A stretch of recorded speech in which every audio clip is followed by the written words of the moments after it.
Hi, welcome to Richard Cabile YouTube channel, and for today's tutorial, I will be teaching you on how to silence notifications from apps in personal focus on iPhone X. But first, kindly subscribe to this channel and don't forget to hit the subscribe button and the bell to notify you for the new updates. And let's start.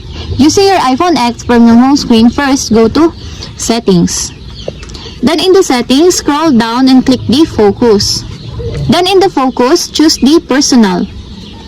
Then in the personal focus, click apps under the allow notifications. Then after that, as you will see, the silence notifications prompt is disabled, and all you have to do is click it to enable until there's a check mark on the side. And that's it. We have successfully silenced notifications from apps in personal focus on iPhone X. If you have a question, kindly comment down below, and don't forget to hit the subscribe button and the bell to notify you for the new updates.